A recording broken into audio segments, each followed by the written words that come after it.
temprano. Estamos con el rabino Daniel Dolinsky, gracias por venir, y con el pastor metodista Guido Belio, representante de la Iglesia Evangélica Metodista Argentina. Gracias a ambos por estar acá.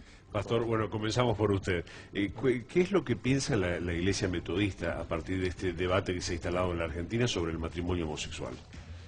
Primero, nosotros creemos que el Estado tiene la obligación de atender a toda la comunidad, a todos los grupos, a todas las minorías inclusive, y creemos que en esa defensa de los derechos de todas las personas, los credos religiosos no tienen que imponer sus criterios. Es decir, nosotros tenemos nuestra valoración de la sexualidad como algo natural, como una bendición de Dios, como algo que ha ido cambiando también a través del tiempo, en distintas culturas, en distintas épocas, dentro mismo de la historia del texto bíblico.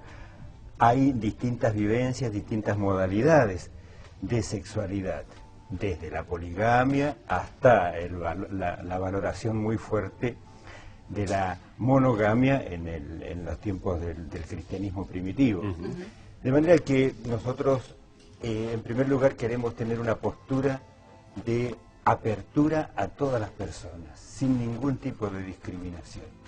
Nos hacemos eco de una famosa frase bíblica que dice: ante Dios no hay acepción de personas.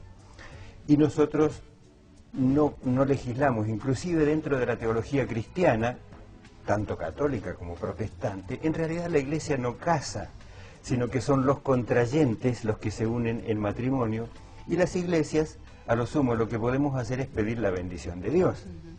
Para pedir la bendición de Dios, en realidad no se necesita la intervención de una iglesia, lo pueden pedir las mismas personas. Si los contrayentes y sus familias quieren hacerlo en un espacio religioso, en un templo, es porque quieren valorar ese espacio de lo sagrado junto con sus familiares y sus amigos. Pero no es la iglesia la que procede a darle valor sagrado a esa unión. El amor entre dos personas es lo que hace sagrada la unidad. Pastor, en concreto, se me ocurre que en este caso, interpretando sus palabras, es que a partir de la necesidad de legislar determinadas uniones de hecho que el Estado tiene la obligación de hacer, la religiosidad o la acepción de la necesidad de otorgarle algún tipo de manto religioso a la unión, no tiene en este momento la obligación de incidir, o por lo menos la intromisión de las cuestiones religiosas en el deber del Estado. Así sería la posición de la Iglesia. El hecho de que haya una ley. O sea, el Estado por un lado y los derechos civiles por un lado y la religiosidad por el otro. Exactamente. Nosotros particularmente en el ámbito protestante afirmamos muy fuertemente la separación de iglesias y estados. Bien. ¿Rabino? Bueno, primero buenos días y buenos gracias días. Por la invitación. Bueno, dentro del colectivo de la comunidad judía vamos a encontrar opiniones diversas, porque en realidad el judaísmo tiene una particularidad de horizontalidad muy interesante que nos plantea que no debemos ir atrás de una visión monolítica, de alguien que nos diga cómo debemos pensar. Por lo tanto, vamos a encontrar diversas opiniones dentro de la comunidad judía respecto a temáticas tan complejas y relevantes como esta. Digamos que lo primero que quiero decir es que es muy bueno como sociedad que dejemos de poner temas como este debajo de la alfombra y los pongamos arriba de la mesa. Digo que nos debemos debates maduros, con posiciones de diálogo en las que podamos escuchar al otro, porque una de las cosas que uno está viendo en este tipo de discusión que se nos está dando respecto al matrimonio homosexual, como se le ha dado de llamar la ley, pero tiene un montón de otras aristas la propia ley, es que las posiciones suelen llevarse al extremo, ¿no? Algo muy nuestro, muy argentino, de ganar o perder, todo o nada. Y creo que justamente lo que debemos aprender a escuchar al otro. Entonces, desde ese lugar, la tradición judía tiene un mensaje milenario de amor y construcción. Estamos muy cerca de la posición que el pastor aquí ha expresado. Es decir, también la cuestión está de Estado y credos, digamos, y dogmas y derechos civiles un poco se separan allí.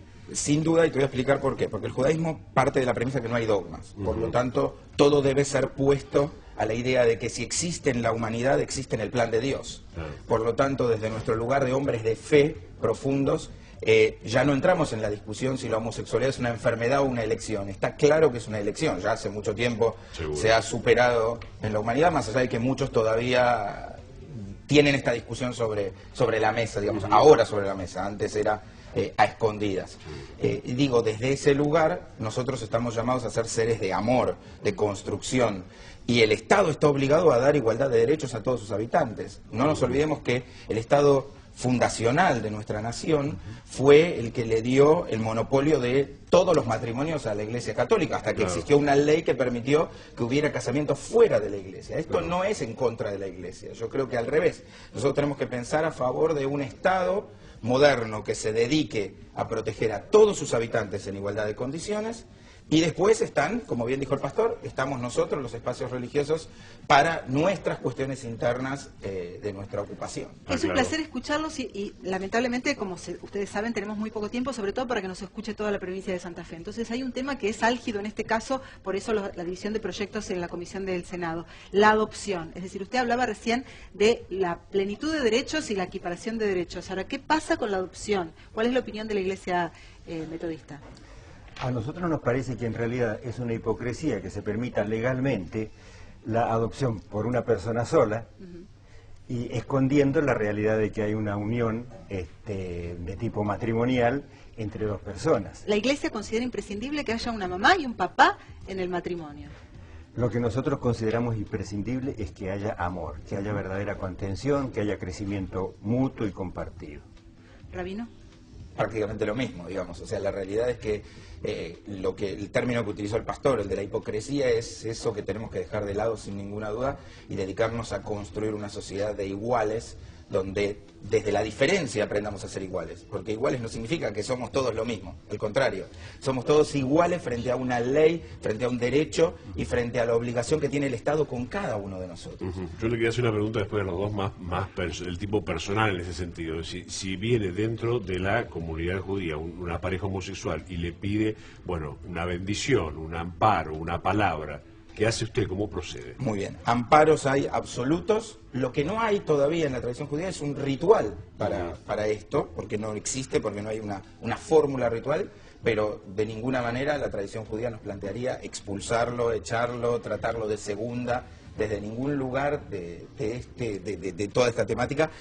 Y creo que esto es muy importante, porque creo que nos estamos yendo hacia una discusión dialéctica de cómo llamamos, y ni siquiera estamos analizando hoy la institución del matrimonio y de la familia, donde nos encontramos con un montón de familias donde, como recién decía Susana, tenemos mamá y papá y tenemos un desastre adentro. Claro. Entonces la pregunta es, ¿qué es lo que nos garantiza qué? ¿No? Que también es parte de la discusión. Bien. Con respecto a la pregunta de Leo. Sí, nosotros también tenemos un retraso litúrgico en eso, porque evidentemente, como es una situación nueva, lo que sí tenemos es muchas personas de identidad sexual homosexual que participan en nuestras comunidades y son plenamente aceptados, y creo que en eso hemos crecido mucho, desde el temor y los prejuicios iniciales, cuando esto empieza a ocurrir, hasta el día de hoy, cuando creemos que, gracias a Dios, son plenamente aceptados.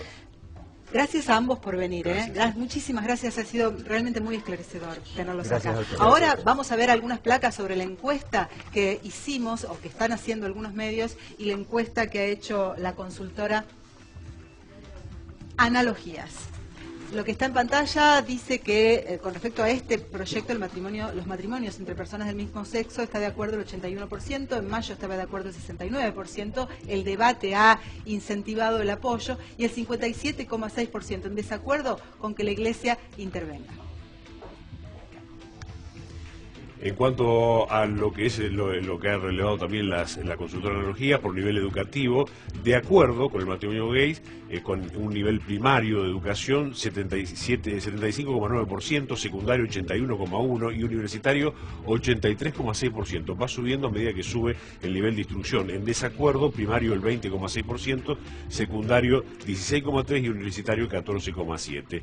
También por creencias religiosas, el 71,9% está de acuerdo, profesando alguna religión, el 24,8% en desacuerdo. Solo cree en Dios el 86,6% que está de acuerdo, el 11,7% está en desacuerdo. Y los no creyentes, el 92,4% de acuerdo y el 5,9% en desacuerdo. La fuente es Analogías, esta consultora.